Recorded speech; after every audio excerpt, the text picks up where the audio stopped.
வணக்கம். இந்த வீடியோவில் நம்ம என்ன பார்க்க போகிறோம் அப்படின்னா, லாஸ்ட்டாக எழுதின குரூப் 2 2A எக்ஸாமுடைய கட் ஆஃப் எவ்வளோ வரும்? நான் எக்ஸாம் வந்து அடுத்து ப்ரிப்பேர் பண்ண ஸ்டார்ட் பண்ணலாமா? 2க்கு ப்ரிப்பேர் பண்ணலாமா? 2A ப்ரிப்பேர் பண்ணலாமா? என்னோட மார்க் எவ்வளோ வரும்? கட் ஆஃப் வந்து எந்த ரேஞ்சில் வரும்? அப்படின்னு நிறைய பேர் நிறைய கன்ஃபியூஷன்ஸோடு இருக்காங்க. ஃபர்ஸ்ட் ஆஃப் ஆல் ஒன்று மட்டும் வந்து புரிஞ்சுக்கோங்க. டிஎன்பிஎஸ்சி 5 to 6 டேஸில் வந்து அஃபிஷியல் ஆன்சர் கீ வந்து ரிலீஸ் பண்ண போகிறாங்க. அதில் பார்த்தோன்னா சரியோ தப்போ அது டிஎன்பிஎஸ்சி என்ன ஆன்சர் கொடுக்குறாங்களோ அதுதான். இப்போ நீங்கள் பார்த்தீங்கன்னா ப்ரைவேட் ஆன்சர் கீ ஒரு 100 டைப்ஸ் ஆஃப் ஆன்சர் கீ விட்டுருக்காங்க. அது ஒவ்வொன்றும் வந்து ஒவ்வொரு மாதிரி இருக்குது.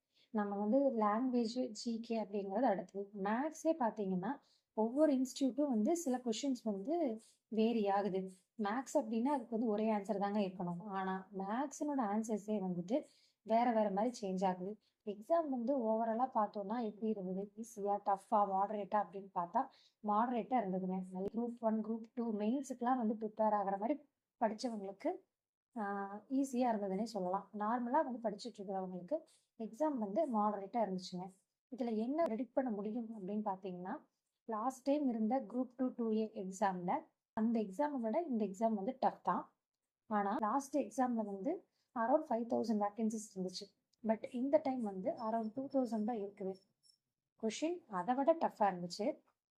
வேக்கன்சி அதை விட கம்மியாக இருக்குது. அப்படிங்கிறதுனால more or less last time என்ன வந்ததோ அதே அளவுக்கு தான் நம்ம வந்து எக்ஸ்பெக்ட் பண்ண முடியும். ஆனால் இதுதான் அப்படின்னு சொல்லி நம்ம யார் மேலேயுமே வந்து நம்ம கீ வந்ததுக்கு அப்புறம் கூட வந்து அறுதிட்டு நம்மளால சொல்லவே முடியாதுங்க. ப்ரைவேட் ஆன்சர் கீஸ் எல்லாம் வந்து பார்த்துட்டு ஸ்ட்ரெஸ் பண்ணிட்டு இருக்க வேணாம். இன்னும் 4 to 5 டேஸ் அதுக்குள்ள டிஎன்பிஎஸ்சியோட அஃபிஷியல் ஆன்சர் கீ வந்துடும். அதை நம்ம பார்த்தோன்னா 95% அந்த மார்க் தான் நமக்கு. அஃபிஷியல் ஆன்சர் கீ வரட்டும். அதுக்கப்புறம் படிக்கலாமா வேணாமா, எப்படி படிக்கலாம் அப்படிங்கிறத பற்றி நம்ம டிஸ்கஸ் பண்ணலாம். நான் எப்படி எக்ஸாம் எழுதினேன் அப்படின்னு பார்த்தோன்னா, நான் ஃபுல் டைம் ப்ரிப்ரேஷனில் இல்லைங்க. நான் ஆல்ரெடி ஒர்க்கில் தான் இருக்கேன். எனக்கு டைம் கிடைக்கிறப்போ நான் வந்து படிச்சுட்டு இருக்கேன். ஆல்ரெடி படித்ததை இப்போ வந்து ரிவைஸ் மட்டும்தான் பண்ணிகிட்டு இருந்தேன். பட் ஃபுல் டைம் வந்து பண்ண முடியல. ஸோ இந்த டைம் நான் வந்து மேக்ஸ் மட்டும்தான் செக் பண்ணியிருக்கேன்.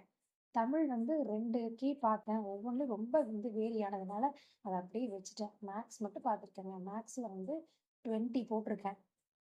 தமிழும் ஜிகேயும் நான் பார்க்கல. அஃபிஷியல் ஆன்சர் கீ வரட்டும், அப்புறம் செக் பண்ணிக்கலாம்னு விட்டுட்டேன். அரௌண்ட் 140 வரலாம் அப்படின்னு எக்ஸ்பெக்ட் பண்ணுறேன். சப்போஸ் இந்த எக்ஸாமில் நான் வந்து கிளியர் பண்ணலைனாலும் அந்த ப்ரிப்ரேஷன் அப்படிங்கிறது வேஸ்ட் ஆகாது எனக்கு.